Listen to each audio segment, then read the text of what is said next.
Quedan aprobadas. Pasamos al siguiente punto del orden del día, examen y, en su caso, aprobación de la propuesta de conclusiones de la comisión. Se ha presentado un escrito firmado por el portavoz del Grupo Popular y le voy a dar la palabra en este momento para que lo presente al senador Aznar, a su portavoz. Muchas gracias, señora presidenta. Pues vamos a entrar de forma rápida en el análisis de este documento, fruto del trabajo del Grupo Parlamentario Popular. A lo largo ya parece mucho tiempo, pero lo cierto es que se nos ha pasado volando casi 2 años desde que se firmó por 38 senadores del Partido Popular y un senador del Grupo Mixto la solicitud de creación de esta comisión. En marzo del 2017 presentábamos aquel escrito y casi hemos llegado a marzo. Los imponderables nos lo han impedido realizando los trabajos de esta comisión. Bien, hemos presentado, como decía la señora presidenta, un documento de en torno a 150 folios en el que, por una parte, resumimos lo que han sido los trabajos de esta comisión, un plan de trabajo que se aprobó, presentado por el Partido Popular, y al que hemos intentado dar exacto cumplimiento. Bien es cierto, y también quiero dejarlo reseñado, que a lo largo de las comparecencias que se iban produciendo, a lo largo de los trabajos que íbamos haciendo y las cosas que íbamos conociendo, hemos ido solicitando diversas ampliaciones del plan de trabajo. Creo que al menos así lo vemos nosotros, con absoluto rigor del trabajo que estábamos realizando y por ello esas ampliaciones. A partir de ahí se han ido produciendo comparecencias. Creo que el número de comisiones celebradas ha sido en torno a las 30-35, creo exactamente. Por lo tanto, el trabajo se ha hecho de acuerdo con aquella propuesta inicial, pero ha quedado inconcluso, como veremos a continuación. Además de esto, se ha solicitado documentación a muy distintas administraciones, a muy distintas instituciones, y han sido esos trabajos que nosotros y esa documentación que nosotros hemos pedido ha sido enviada en su mayor parte. Bien es cierto, y también constatamos en este documento que no hemos tenido respuesta de algún partido político y que no hemos tenido respuesta de alguna administración, pero también quiero reseñar, y es importante esto por lo que diremos a continuación, que todavía estamos recibiendo documentación de la solicitada. Sin ir más lejos, antes de ayer se ha registrado en la Cámara documentación de la que habíamos solicitado a la Junta de Andalucía. Esto quiere decir que, a pesar de que hoy es la última sesión de esta comisión, el trabajo de la comisión sigue vivo hasta hoy, y solo las circunstancias a las que brevemente nos hemos referido han impedido que podamos concluir esos trabajos. ¿Cómo hemos organizado la puesta en escena de lo que aquí se ha hecho? Pues, señorías, como sabemos, la propuesta inicial del Grupo Popular era intentar conocer a fondo las fórmulas de financiación del mayor número posible de partidos políticos, y que la visión global que al final tuviéramos nos permitiese concluir en positivo, siempre en positivo, la forma de rellenar aquellas lagunas que hubiéramos detectado. Para eso comenzamos con los partidos históricos, y quiero decirlo también, partiendo del profundo conocimiento, faltaría más, que tenemos del Partido Popular. De ahí hemos extraído también conclusiones que aportamos en este documento. Junto al Partido Popular hay otro partido histórico y que, en fin, creemos que tiene la máxima relevancia, que es el Partido Socialista, al que le hemos dedicado gran parte de las sesiones y de los trabajos de la comisión. Hemos visto los partidos de ámbito nacional de nuevo cuño, como son Podemos y Ciudadanos. Hemos analizado, digamos que, los partidos nacionales en sus vertientes regionales, y así hemos podido ver cómo era el Partido Socialista en Canarias, cómo era el Partido Socialista en Andalucía, cómo era el Partido Socialista en la Comunidad Valenciana, es decir, el mismo tronco pero distintas ramas. Y es una laguna grande la que nos queda. Nos quedan los partidos nacionalistas. Partidos nacionalistas que tienen unas peculiaridades propias, importantes, que a nuestro entender habían de ser significativas a la hora de concluir este documento y que sin duda alguna nos hubieran aportado nuevas visiones para hacer propuestas concretas en materias de financiación. Bien, tanto el Partido Nacionalista Vasco estaba previsto en el plan de trabajo como la antigua Convergencia de Cataluña, hoy PDeCAT, y sin embargo no hemos podido cerrar ni las comparecencias ni el análisis de esta documentación. Por lo tanto, a nuestro entender, y lo queremos decir con absoluta honradez, hemos hecho un trabajo serio y riguroso, sí creemos, pero es un trabajo que queda sinceramente cojo y que no podemos manifestar satisfacción ni darlo por concluido. A partir de aquí, y brevemente, porque creo que el documento, y por eso lo hemos presentado, creemos que debe ser leído por todas aquellas personas que tienen relación con la política y que tienen preocupación por los hechos que a lo largo de los años han supuesto para la opinión pública, en algunos casos escándalo, en otras preocupación, y en todos ellos, o consecuencia de todos ellos, han motivado un desapego de la opinión pública, como digo, hacia los partidos políticos. Creo que es importante para todas las personas que estén interesadas en este tipo de cuestiones que puedan leer el documento, y de ahí que esté en el registro de la Cámara. La primera conclusión que nosotros hemos sacado, coja por lo que he explicado, pero primera conclusión, es que todos los partidos analizados tienen importantes deficiencias en sus cuentas, de distinta procedencia, de distinto índole y también de distinta gravedad. Pero todos los que han sido objeto de nuestro análisis, lo que nosotros detectamos es que tienen importantes deficiencias. Y esto, señorías, es importante reseñarlo, porque aquí no hay buenos y malos, como se ha intentado decir. Aquí no hay partidos corruptos y partidos limpios. Aquí no hay nadie con la capacidad moral de dar lecciones a nadie. Eso es lo que nosotros deducimos del análisis que a lo largo de casi 2 años hemos hecho. Todos hemos cometido errores. Repito que la gravedad puede ser medible, mensurable, pero todos hemos cometido errores. Empezando por el Partido Socialista a nivel nacional que hemos analizado, nosotros hemos detectado, y lo resumimos en varios puntos. El primero, un gran desorden en las cuentas. Esto probablemente sea patrimonio exclusivo de ellos, un desorden tremendo que producía, consecuencia de ese desorden, una gran opacidad en sus cuentas. El propio director financiero, gerente nacional del Partido Socialista durante muchos años, reconocía ante esta comisión y decía constatar que la financiación del Partido Socialista, textualmente decía, era algo complejo, delicado y endemoniado. A confesión de parte, evidentemente, nada tiene que añadir este portavoz. Esa es la realidad de las cuentas a lo largo de todos estos años del Partido Socialista. Pero fíjense, el propio gerente del Partido Socialista reconocía una cosa que quiero dejar de manifiesto porque algo tuvo que ver en ella el Partido Popular. El señor Cornide reconocía que a partir de la ley del 2015 se había puesto orden, por regla general, en las cuentas de los partidos. Y quiero recordar ante esta comisión que la autoría de esa ley a la que nos estamos refiriendo, la Ley 3/2015, tiene algo o mucho que ver con la decisión de presentarla del Partido Popular.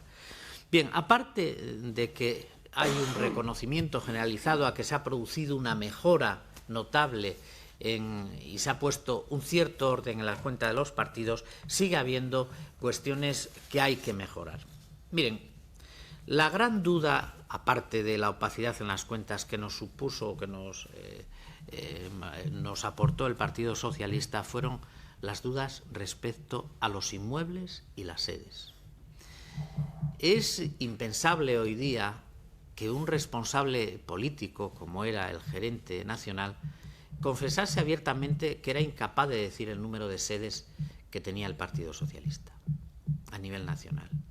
Claro, cuando indagas un poco en por qué un dirigente de este nivel no tiene la idea clara del número de sedes que posee el partido, empiezas a darte cuenta de que ahí hay más que investigar. Y al final llegas a obtener la confesión de que al Partido Socialista los particulares o algunos particulares le han comprado sedes, de que esas sedes no han sido registradas, de que en los registros de las que sí se han registrado no consta ninguna tasación como exige la ley. Es, por lo tanto, un agujero negro que hay en la financiación del Partido Socialista en relación con sus sedes. Esto también es patrimonio exclusivo del Partido Socialista. Esto no lo hemos encontrado en el resto de fuerzas analizadas y, por lo tanto, creemos que, y así lo propondremos al final, que es una de las cuestiones que más debemos mejorar de futuro para que nadie pueda obtener niveles de financiación alquilando sus sedes, como también ha hecho el Partido Socialista a través del sindicato UGT en Andalucía, etcétera, etcétera. Es decir, obteniendo recursos irregulares a través de las sedes. Que un particular pueda comprar una sede y donársela graciosamente al partido, como sucede en este caso, es algo que evidentemente a este grupo le ha llamado la atención. No es lo único. Creemos que en algo más ha destacado el PSOE y ha sido en la ayuda que ha tenido a lo largo de los años, que nosotros hemos cifrado en 90 millones de euros y que el señor Cornide, al que me he venido refiriendo, dijo textualmente que era perfectamente posible, una deuda de en torno a los 90 millones de euros que en más de la mitad fue condonada por la banca privada al Partido Socialista. El señor Cornide se refería a este capítulo como renegociación financiera hecha de forma brillante. Bueno, la traducción al román paladino es que el Partido Socialista a lo largo de muchos años ha podido ir dopado a las elecciones a costa de las condonaciones importantes, millonarias que ha tenido por la banca privada, sabiéndose que las negociaciones ventajosas están prohibidas expresamente en la ley. Al Partido Popular se le ha acusado se le ha acusado de muchas cosas y se ha utilizado como casi argumento en las tertulias el pago de sobresueldos, algo que está por probar.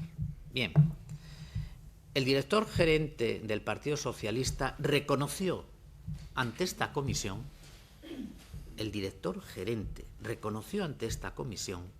y quiero poner todo el énfasis en esta cuestión, que era habitual en el Partido Socialista pagar sobresueldos, él decía complementar los sueldos de los responsables a través de fondos de formación. Es decir, que lo que ha sido una acusación que constantemente se ha estado empleando como argumento político contra el grupo, contra el Partido Popular, es algo que era habitual en el Partido Socialista. Y aquí quiero decir también que en este caso no tienen la exclusiva. Aquí había otros partidos a los que pudiéramos, y lo veremos a continuación, de los que pudiéramos decir lo mismo, como el partido de Podemos. Por lo tanto, aquí ha habido otra virtualidad en los trabajos de la comisión, y es que acusaciones que se venían haciendo al Partido Popular y intentando, repito, echar en cara de los dirigentes del Partido Popular acusaciones gordas, de carácter grueso, sin ningún tipo de prueba, aquí en esta comisión, con la voz bajita, hemos podido probarlas de los mismos que acusaban y a raíz de las confesiones de los responsables de hacer esos pagos. Termino este capítulo dedicado al Partido Socialista, que obviamente es mucho más amplio en el escrito, con algo que le quiero dar la importancia justa que tiene. Pero se la quiero dar porque el primer implicado en lo que voy a decir es el hoy presidente de gobierno todavía, el señor Sánchez. Y es la utilización de un sistema, el crowdfunding, del que hablaremos también en las recomendaciones, y que no es exclusivo del Partido Socialista, hay otros partidos que lo han utilizado. Vamos a hablar del crowdfunding, que sí es curioso, utilizó el hoy presidente del Gobierno en su campaña para acceder a la Secretaría General del Partido Socialista Obrero Español. Bien, claro, si me permiten un refrán castellano, creo, por la boca muere el pez, y el señor Sánchez tiene una boca que le lleva a donde le lleva, a que sea permanentemente recriminado y condenado por las cosas que dice. Aquí el responsable de su crowdfunding dijo que el señor Sánchez no tenía ninguna noción de esto, que esto era algo que hacían los amigos del Partido Socialista en forma de asociación Bancal de Rosas, constituida de forma irregular, recaudando de forma irregular, pero vamos a dejar, si me permiten, esas minucias al margen. Lo que quería decirnos el presidente de la Asociación Bancal de Rosas, para exculpar al hoy presidente de gobierno, es que él no había tenido ni arte ni parte en esta cuestión, que él estaba al margen de la financiación y que, por lo tanto, si se había producido algún error de tipo administrativo, ellos eran los responsables. Pues bien, hace unas fechas y con gran aparato publicitario, el señor presidente ha presentado su libro. Y en su libro dedica un capítulo a esta materia, o parte de un capítulo a esta materia. Y claro, es inevitable que donde esté el señor Sánchez el protagonista sea él. ¿Y quién era el protagonista del crowdfunding? Pues el señor Sánchez, según él mismo declara, contradiciendo al presidente de Bancal de Rosas. Él estaba al tanto, él había decidido y poco menos que ideado el sistema de financiación. Y él cada día, cuando acudía al ordenador para revisar la recaudación diaria, contemplaba feliz que el dinero llovía del cielo y que en pocos días habían recaudado 100.000 euros, con, además, dice él, desconocedor absolutamente de lo que es la regulación de la financiación de los partidos políticos, con carácter finalista, algo expresamente prohibido en la ley. Este es el señor Sánchez, esta es la utilización de los medios de financiación del Partido Socialista, y esta es, una vez más, una cuestión que hemos podido dejar al menos apuntada en este trabajo. Pero sí es cierto que el Partido Socialista a nivel global tiene unas cuentas que difícilmente pueden pasar un examen. Si bajamos a las ramas que decía al principio de mi intervención, al PSOE de Andalucía o al PSOE de la Comunidad Valenciana, pues la verdad es que si hay algo que dejamos pendiente es esto: finalizar esta investigación. No tanto en Andalucía, donde ya han entrado los tribunales, si me permiten decirlo así, a saco, con 15 juzgados en este momento investigando, con más de 200 causas abiertas, etcétera, pero no tanto en Andalucía, repito, como en la Comunidad Valenciana. En Andalucía hemos analizado, sin interferir, o al menos así lo hemos intentado, en los trabajos que los distintos juzgados estaban realizando, en ver de qué manera esos dineros que se volatilizaban procedentes de la Junta de Andalucía llegaban directa o indirectamente a financiar al Partido Socialista Obrero Español. Repito que la labor no ha sido fácil, entre otras cosas porque tenemos un respeto absoluto a la labor de los tribunales y creemos que esa es la labor primordial. La nuestra es una labor secundaria y que debe ceñirse solo a los aspectos políticos del tema. Pero trabajando en paralelo e intentando mantener esa línea roja en la que no debíamos traspasar, sí hemos podido ver que hay indicios más que suficientes para concluir desde el punto de vista político que una buena parte de ese dinero, que en cantidades millonarias se ha dedicado a los seres por la Junta de Andalucía, han ido a parar a una red clientelar que, en definitiva, el único objetivo que perseguía era mantener en el poder al Partido Socialista en el gobierno, algo que se ha truncado con las últimas elecciones. Pero no solo a través de los ERE se ha producido esta circunstancia, también a través de la utilización de personas y sedes. Bueno, con el permiso de la presidenta, hemos podido también aquí escuchar audios grabados que a cualquier persona purista en el respeto a la ley le pondrían los pelos de punta. Ver cómo un responsable de la Junta de Andalucía reunía a los funcionarios y les decía: no quiero ver a nadie en las oficinas, quiero a todo el mundo en la calle buscando el voto para quien os paga. Esto lo hemos podido oír aquí también. Y para nosotros esto es de una gravedad sublime. El que se utilicen puestos de trabajo, que ocupan personas, que se ganan la vida con ellos, que se utilicen de forma tan torticera como lo han estado utilizando a lo largo de los años en la Junta de Andalucía, en beneficio exclusivo del partido del gobierno en aquella comunidad, nos parece de una gravedad tremenda. También haremos alguna recomendación en este sentido. ¿Y qué decir de Valencia? Por no alargar mucho el relato. Esto, para nosotros, como acabo de decir, es una de las espinitas que se nos queda clavadas, porque aquí, lo he dicho en alguna ocasión, hemos podido ver la punta del iceberg.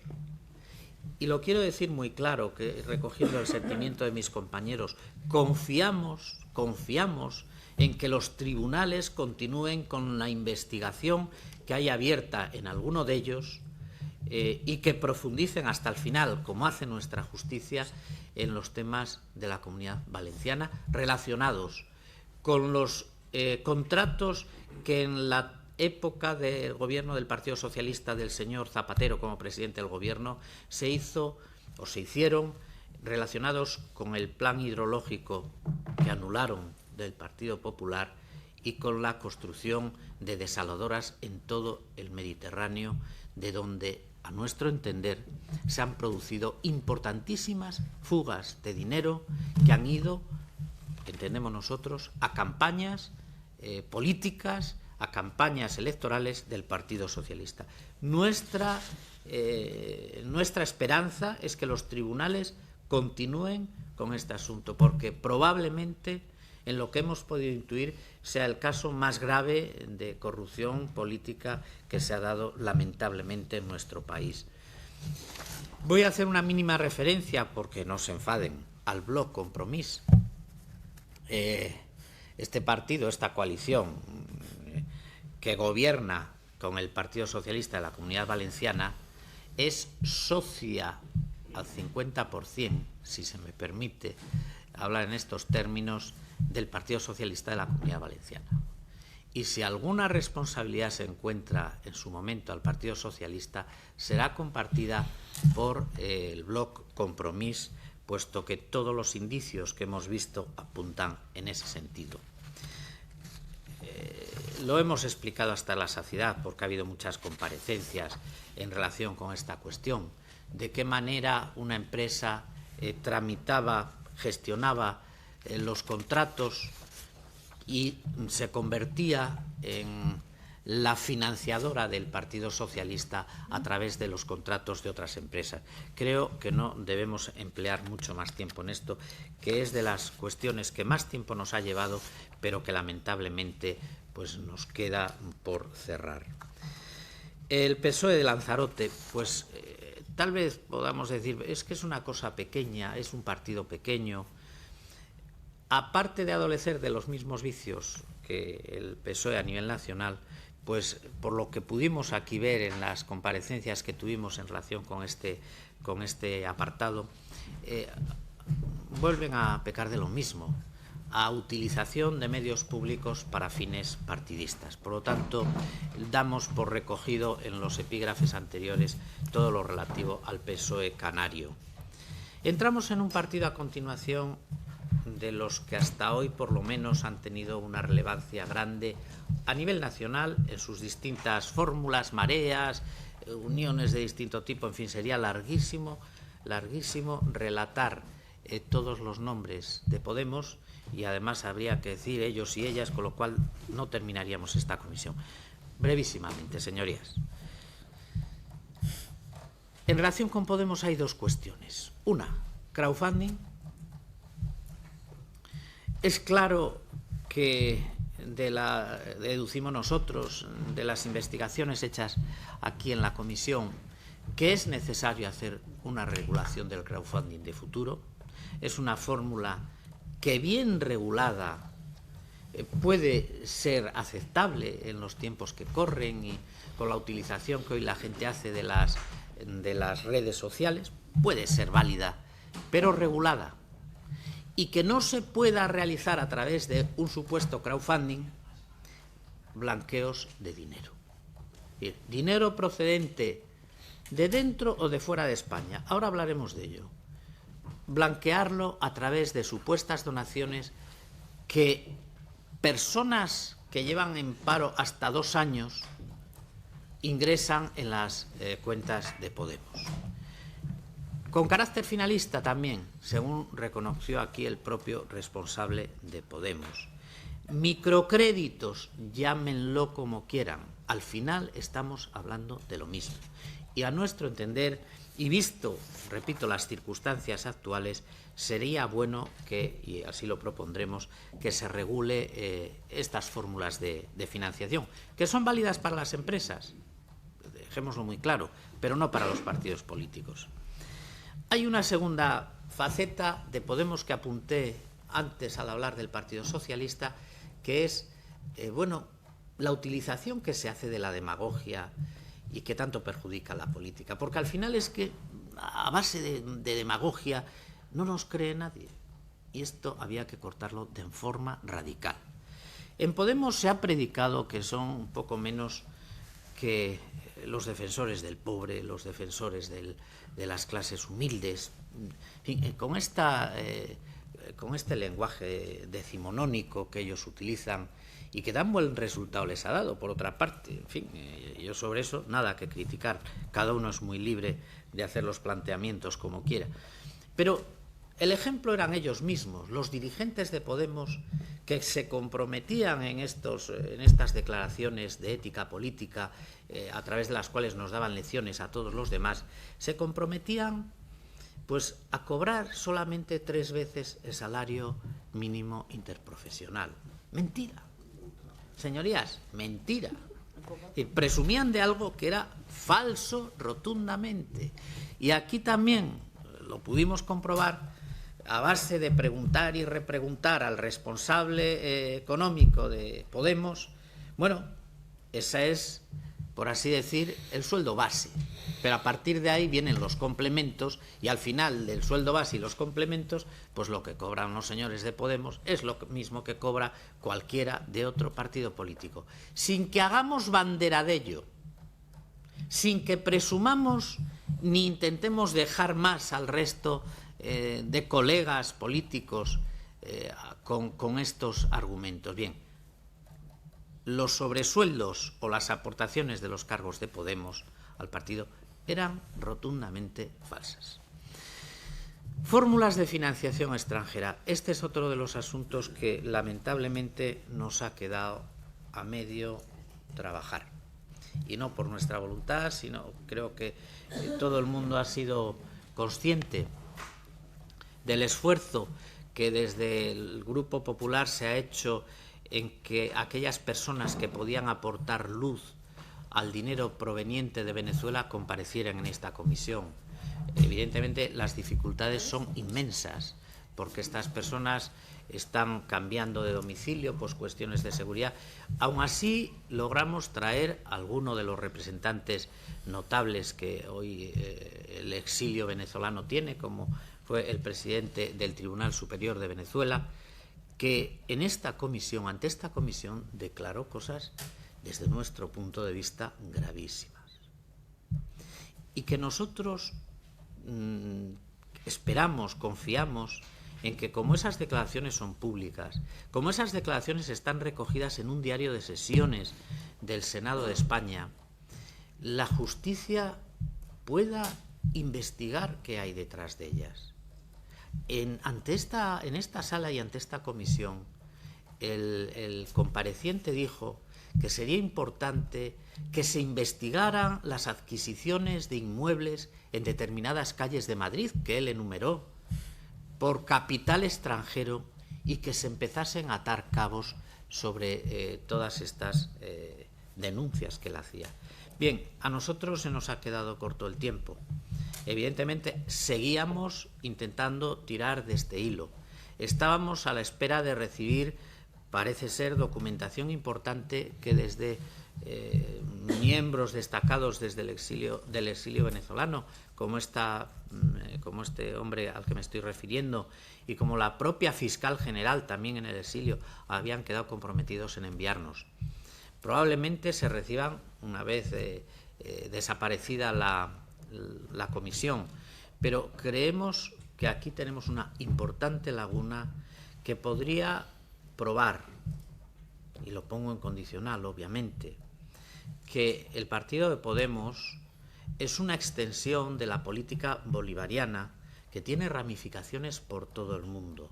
Y no me olvido de Irán, la misma línea política de la que también parece quedó patente aquí ante la comisión, ha estado financiando, no sé si podemos decir con rigor al partido Podemos, pero sí a sus dirigentes.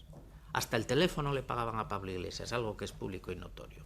Bien, esta línea de investigación que queda abierta, lamentablemente, entendemos y confiamos que la justicia podrá seguirla en el futuro para saber si se está incumpliendo la ley en algo tan grave como puede ser la financiación por países extranjeros de fuerzas políticas españolas. Ciudadanos, partido de la ciudadanía. Bien, de forma muy breve.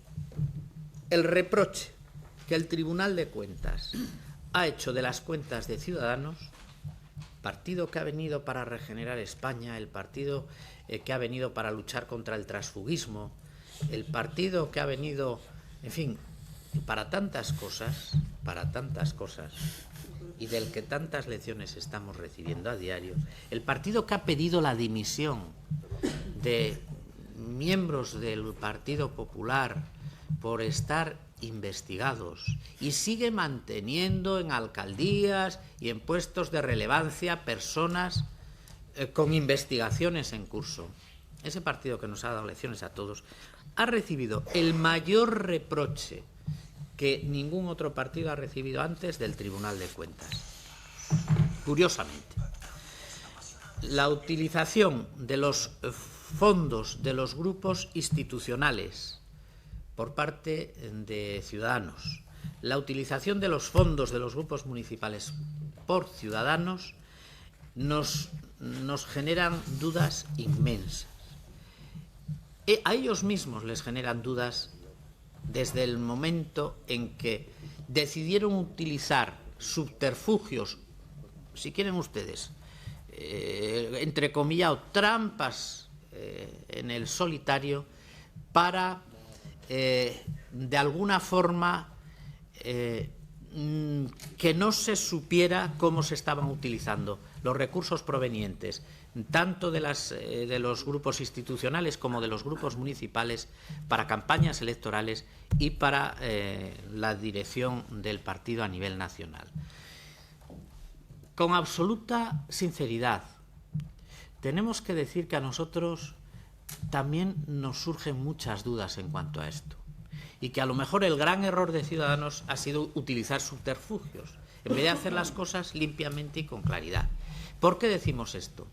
A nuestro entender, hay en este momento, y sería necesario aclararlo, reformarlo, una contradicción entre lo que dice la Ley de Financiación de los Partidos Políticos, que permite, de alguna manera, la utilización de fondos procedentes de los grupos institucionales, y la ley de régimen local, que es donde se encontraría el impedimento para utilizar, fuera de lo que está previsto en la propia ley de régimen local, de esos fondos procedentes de los grupos municipales. A nuestro entender, repito, existe una contradicción que sería necesario estudiar y resolver. Por lo tanto, esperamos que si estas recomendaciones nuestras algún día tienen reflejo en forma de legislación nueva o reformando de la existente, pues todos estos problemas puedan resolverse. Bien, hasta aquí el brevísimo análisis que, a base de brocha gorda, que he intentado hacerles de lo que hemos podido estudiar. Desde el primer día, y mis compañeros me lo han dicho muchas veces, de forma machacona, hemos dicho a los cuatro vientos que esta era una comisión que quería trabajar en positivo, que nuestra filosofía era ver dónde estaban las lagunas y rellenar esas lagunas, ver por dónde se iban, por qué rendijas se nos iban los problemas y taponar esas rendijas. Bien, consecuencia de este trabajo incompleto, nosotros hemos presentado 14 propuestas de recomendación, que sí aquí voy a intentar resumir también de forma breve. En primer lugar, lo he dicho al principio, la primera conclusión que hemos sacado, y ahora vamos a atacar las recomendaciones, es que todos los partidos presentan irregularidades en sus cuentas. ¿Qué creemos nosotros que se debe hacer para, en la medida de lo posible, solventar estas cuestiones? Primera recomendación: dotar de mayor transparencia a las cuentas de los partidos políticos. La Comisión recomienda, y esto parte del análisis del Partido Socialista, que se siga profundizando en la aplicación de todos aquellos instrumentos que establecen nuevas obligaciones de transparencia activa a los partidos políticos, en línea con las que se han venido ampliando mediante las reformas legislativas de regeneración democrática que ya ha impulsado el Partido Popular, por cierto, sin el apoyo del Partido Socialista. De la misma manera, el establecimiento de estas obligaciones debe ir acompañado, que hoy no es, de las sanciones correspondientes, de forma que los partidos que, como el socialista, cuenten con importantes espacios de opacidad, sean objeto del correspondiente reproche. Segunda recomendación que hacemos partiendo del análisis del Partido Socialista: obligación de inscribir las sedes de los partidos políticos y aclarar su situación jurídica. La Comisión, el Grupo Parlamentario Popular, recomienda reforzar la obligatoriedad de que los partidos inscriban sus sedes en el registro de la propiedad, por una parte, además de establecer la obligatoriedad de que los partidos políticos informen a través de su página web de los bienes inmobiliarios de los que disponen, la situación jurídica de los mismos, así como el asiento de su inscripción registral. Máxima transparencia. Tercera recomendación: exigir un mayor control de los préstamos que las entidades de crédito otorgan a los partidos políticos.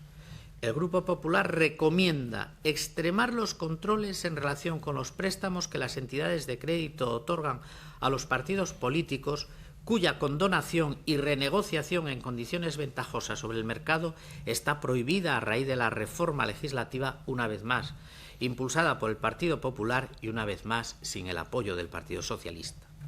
En este sentido, se recomienda ampliar la obligación de colaboración de la banca privada con las comisiones parlamentarias de investigación, de forma que se equipare con la que ya afecta al Banco de España. Cuarta recomendación: impulsar una regulación expresa y clara del crowdfunding. El Grupo Popular recomienda impulsar una regulación expresa y clara del crowdfunding a los efectos de dotar de seguridad jurídica y transparencia esta materia con una normativa aprobada al efecto, en la que se recomienda articular la prohibición expresa de la utilización de este tipo de fórmulas para la financiación de campañas, ya sean campañas internas de los partidos o campañas electorales. Quinta recomendación: extremar los controles sobre las campañas publicitarias promovidas por las administraciones públicas. el Grupo Popular recomienda que se extremen los controles sobre las campañas institucionales de las administraciones públicas para evitar el desvío de recursos o la desviación de sus objetivos hacia campañas partidistas con fines electorales. Sexta recomendación, nacida del análisis del Partido Socialista de Andalucía. Revisar la regulación sobre financiación ilegal de los partidos políticos para contemplar los supuestos de redes clientelares y utilización ilegítima de trabajadores públicos. El Grupo Popular recomienda una revisión de la regulación de la figura penal de la financiación ilegal de los partidos políticos a los efectos de incluir de forma expresa como modalidades o agravantes de la misma los supuestos de creación con fondos públicos de redes clientelares que colaboren directa o indirectamente en la financiación de los partidos políticos, así como la utilización indebida de trabajadores públicos en beneficio de los partidos políticos. Séptima recomendación, al hilo del análisis de la Comunidad Valenciana. Ampliar los plazos de prescripción de los delitos de financiación ilegal de los partidos políticos y prohibición de indultos para este tipo de delitos. Recomienda al Grupo Popular que se adopten medidas para que hechos de esta gravedad no puedan quedar impunes como consecuencia de la prescripción de este tipo de delitos, y para ello que se estudie la posibilidad de ampliar los plazos de prescripción de todos aquellos delitos que se refieran a la financiación ilegal de los partidos políticos, al tratarse de delitos que normalmente, como ha ocurrido en este caso, solo se desvelan y afloran años después de haberse cometido. Debería estudiarse cuál es el momento más adecuado para que empiece a correr el plazo de prescripción. En esta misma línea se recomienda impulsar de forma prioritaria la prohibición de indultos para este tipo de delito. Número 8. Extremar la colaboración internacional y la actuación policial para perseguir la financiación extranjera a partidos políticos españoles. Recomienda al Grupo Popular extremar la colaboración internacional a nivel político, judicial y policial para perseguir cualquier forma o manifestación de financiación por parte de regímenes extranjeros a cualquiera de los partidos políticos españoles. Además, se recomienda extender estas investigaciones a los momentos previos a la fundación de los partidos políticos. Novena recomendación. Impulsar una regulación expresa y clara de nuevas fórmulas de financiación, no solo crowdfunding, sino también microcréditos o donaciones propias. Recomendamos se impulse una regulación de todas estas nuevas fórmulas de financiación que no incluya solamente el crowdfunding, sino también microcréditos y su correspondiente devolución, atendiendo también a las obligaciones tributarias que de ello pudiera derivarse para dotar de seguridad jurídica y claridad una cuestión como esta que afecta directamente a la forma de financiación de los partidos. Consecuencia del análisis de Ciudadanos es la 10ª recomendación.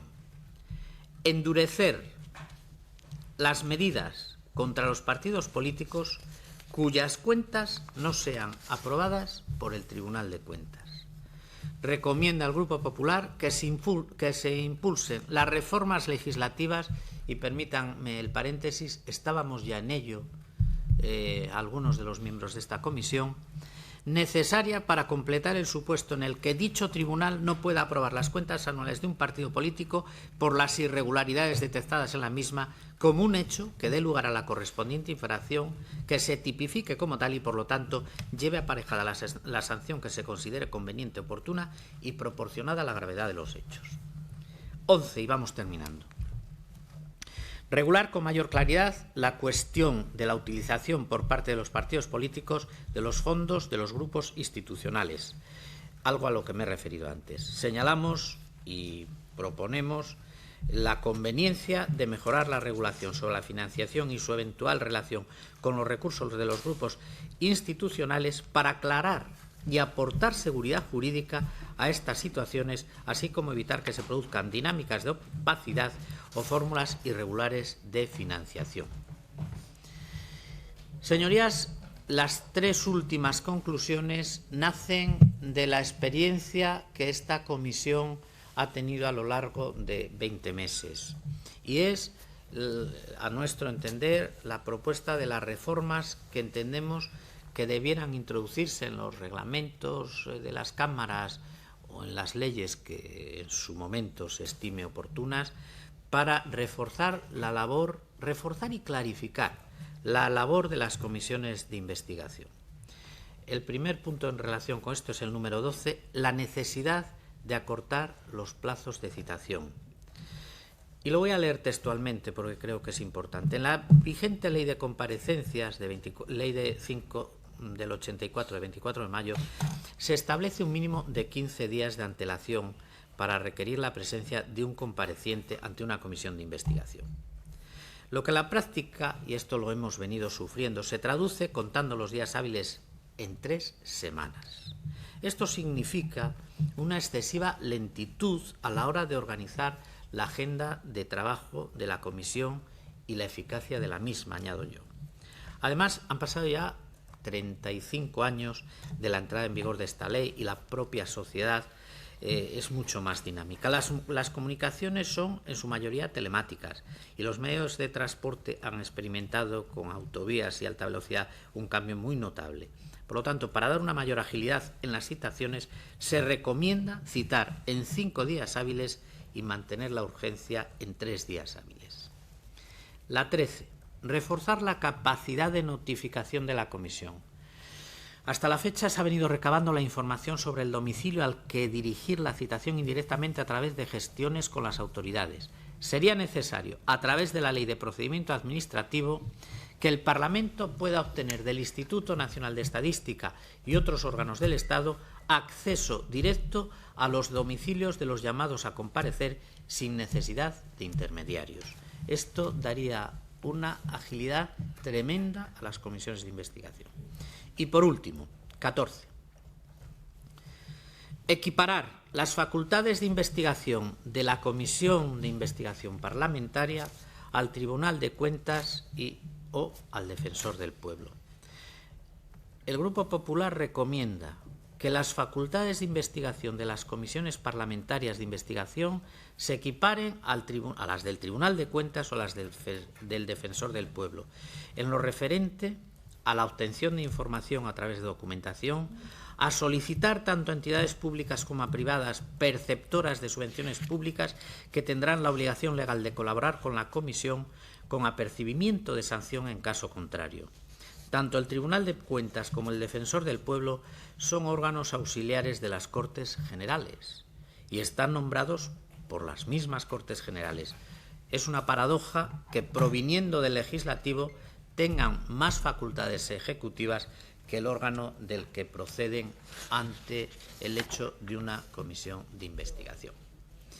Señorías, hasta aquí el resumen y las 14 propuestas que el Grupo Popular ha presentado. Y ahora, señora presidenta, voy a hacerle una solicitud y la voy a razonar el por qué hacemos esta solicitud. Vamos por delante con la solicitud. El Grupo Popular le solicita que este documento no sea sometido a votación. Y vamos a explicarle el porqué. Ayer, durante la tarde, cuando estábamos dando pues las últimas lecturas al documento, todos los miembros de esta comisión hemos hecho un ejercicio de reflexión. Un ejercicio de reflexión que no ha sido fácil en absoluto, porque han sido muchas horas de trabajo, han sido muchas horas de defender una posición y hemos entendido que había que mantener los mismos principios que nos han llevado desde el minuto 1 en el que los 38 senadores presentaron la solicitud de creación de la comisión hasta el último día, que era hoy. El rigor. Miren, a nosotros se nos han acusado también desde el minuto 1 por el resto de los grupos parlamentarios de que esta comisión era una pantomima, de que esta comisión era un teatrillo que el Partido Popular en solitario, y aprovecho para agradecer la presencia del Grupo Mixto a lo largo de todas estas sesiones, que era un teatrillo que el Partido Popular planteaba para tapar lo que se estaba investigando en el Congreso. Bien, nosotros hemos defendido que nuestra labor era completamente al margen de la labor que se estaba haciendo en el Congreso. Y ese rigor y esa seriedad que hemos intentado mantener y dotar a todas nuestras actuaciones tienen que tener también un reflejo al final de la comisión. Miren, para nosotros hubiera sido muy fácil apoyar un documento con la mayoría que tenemos que estimamos que es incompleto. Sería muy fácil, repito, porque tenemos la herramienta que es la mayoría, pero estaríamos yendo contra nuestros propios actos. Si hemos dicho que este era un trabajo de rigor absoluto, no podemos aprobar unas conclusiones finales con el trabajo a medio hacer. No hemos podido acabar el trabajo, no por nuestra voluntad, bien es sabido, puesto que las circunstancias políticas son las que han llevado a la desaparición de la comisión, pero esto impide que nosotros dejemos pruebas sin analizar, documentación que, como he dicho a lo largo de mi intervención, todavía estamos refiriendo. Más de una treintena de comparecientes, 2 partidos políticos de la importancia del Partido Nacionalista Vasco y de Convergencia PDeCAT sin poder analizar. Estas son unas conclusiones, señorías, incompletas. Estas son unas conclusiones que no merecen tener el rango de tal. Sí sirven, y sirven de mucho, para que en la Cámara quede un documento de todo el trabajo que la Comisión ha hecho hasta el día de hoy, honrado, honesto, serio, pero solo hasta el día de hoy. Por respeto al propio grupo, y lo que es más importante, por respeto a la Cámara, nosotros pedimos que no se vote el documento. Miren, la última comparación que sin duda la gente va a hacer va a ser comparar este documento con los libelos difamatorios que se han presentado ayer en el Congreso y que no pudieron ser aprobados porque ni en eso han logrado ponerse de acuerdo. En tirar piedras al Partido Popular, ni en eso han logrado ponerse de acuerdo. El Partido Socialista ha tenido la desvergüenza de presentar como conclusión del trabajo que han llevado realizando a lo largo de los meses 3 folios que constituyen solamente un libelo difamatorio, que no merece respuesta ni comparación con lo que se ha hecho en esta Cámara. Y equiparable a ese libelo, exactamente igual, un poco con matices, es el que ha presentado el Partido de Ciudadanos, los 2 únicos que han presentado algo. Bien, esa es la actuación que se ha propiciado allí y esta es la actuación que se propicia aquí por el Grupo Popular. Por lo tanto, por respeto a la Cámara, este es un trabajo inconcluso y sus recomendaciones tienen que quedar como las recomendaciones del Grupo Popular, no como las recomendaciones de la Cámara, porque eso sería lo que sucedería si con nuestra mayoría aprobásemos aquí el documento. Creemos que con ello respondemos al objetivo que perseguíamos y a lo que ha sido, sin duda alguna, el trabajo de este grupo. Y, señora presidenta, como creo que me he ganado el derecho, quiero terminar mi intervención agradeciendo, por una parte, permítame el símil taurino, a la presidenta la paciencia que ha tenido con nosotros. Ha sabido torear de capote, ahí el símil taurino, ha sabido torear con muletas sin meter el pico, como hacen los malos matadores, nos ha sabido llevar con disciplina, pero a la vez con flexibilidad, y eso nunca lo agradeceremos suficiente. Al señor letrado, en el que personalizó los servicios de la Cámara, y a mis compañeros. Le queda otro turno todavía, ¿eh?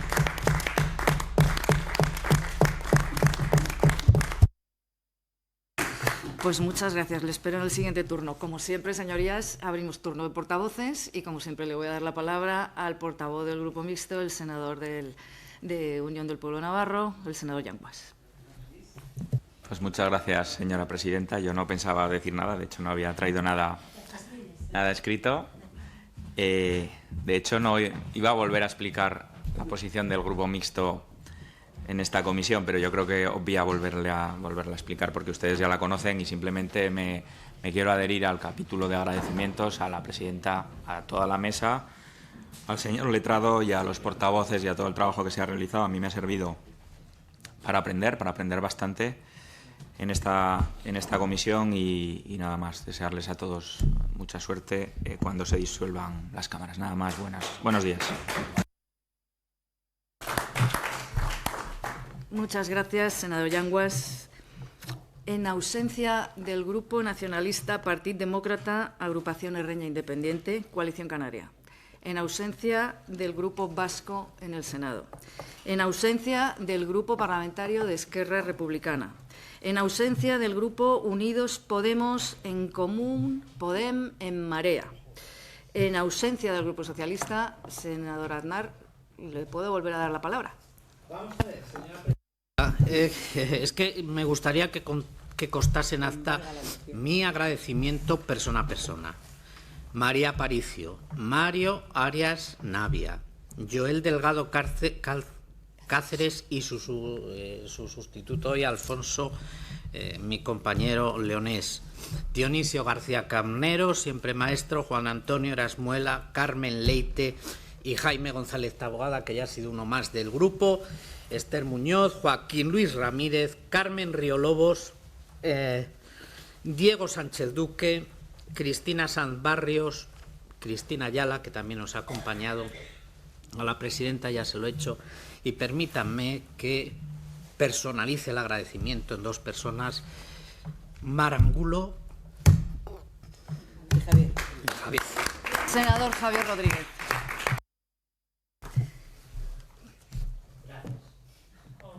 Muchas gracias, senador Aznar, señor portavoz. Primero, yo le voy a felicitar por el enorme esfuerzo que acaba usted de hacer, porque condensar el trabajo de casi 2 años en 3/4 de hora tiene un mérito extraordinario y por ello le felicito. Atendiendo a las fundadas razones que nos ha expuesto, senador Aznar, no voy a someter a votación la propuesta de recomendaciones y conclusiones que usted nos ha presentado en la mañana de hoy. Y ahora ya también déjenme a mí que cierre la comisión como creo que se merece esta comisión. Bien, señorías, ustedes saben que el reglamento establece el derecho y al mismo tiempo la obligación de asistir a las comisiones a las que se adscriben los senadores, una vez constituida la legislatura o creada una comisión. Hasta que se ha creado esta comisión, en la que diversos grupos parlamentarios, como acabo de dejar patente en acta, han convertido una previsión reglamentaria en una opción política. En mi opinión, esta ausencia significa un infinito desprecio por los resultados de las elecciones generales del año 2016 y también un infinito desprecio al voto de los representantes de ese resultado electoral. Me estoy refiriendo al voto legítimo, soberano, libre y responsable de los senadores que conforman la Cámara, la mayoría de la Cámara. Pero ustedes comprenderán que yo no me voy a referir más a los ausentes, sino que me voy a referir a los presentes, a los que destacan por su trabajo en estos casi 2 años. Y ahora ya yo también voy a abrir un capítulo de agradecimientos. En primer lugar, al portavoz del Grupo Mixto, al senador Yanguas, por su presencia constante todo este tiempo. Naturalmente, al portavoz del Grupo Popular y a los senadores del Grupo Popular por su esfuerzo, su dedicación y por las muchas horas, me consta, dentro de esta sala y fuera de la sala también. Agradecimiento a las taquígrafas y estenotipistas por su extraordinario trabajo. Señorías, no les ha sido nada fácil en quizá demasiadas ocasiones, con lo cual les doy las gracias más reconocidas. El agradecimiento a los encargados de los medios audiovisuales que nos han acompañado también en todo este tiempo. Han sido responsables involuntariamente, a veces, del asombro y la desesperación, por qué no decirlo, de algún que otro compareciente. Agradezco también al Departamento de Prensa del Senado, a los profesionales de los medios de información que han cubierto las actividades y el trabajo que aquí hemos llevado a cabo. Y además también quiero agradecer en este punto a la agencia EFE y a la agencia Europa Press, que, como bien saben, nos han acompañado permanentemente. Y ahora me van a permitir que agradezca a quienes me acompañan en esta mesa una serie de cosas. En primer lugar, especialmente al letrado de la comisión, a Eugenio de Santos. Yo tengo que agradecerle su asesoramiento, su apoyo, su ayuda, su tremenda paciencia con mi impaciencia reglamentaria. No era fácil. Y les diré que ha conseguido que yo, a pesar de los años que llevo y las legislaturas que llevo en esta casa, todavía me siga sorprendiendo con la puesta en práctica del reglamento. Gracias al vicepresidente primero, García Carnero, gracias a quien inició como secretaria primera los trabajos de esta comisión, a Carmen Leite, y gracias, desde luego, al actual secretario primero, Juan Antonio de las Heras. Les aseguro que ha sido un auténtico placer trabajar con todos ustedes. No me gustan nada las despedidas, así que se lo resumo. Les deseo dos cosas. Una, todo lo mejor, y que lleven muy buen rumbo. Señorías, se levanta la sesión.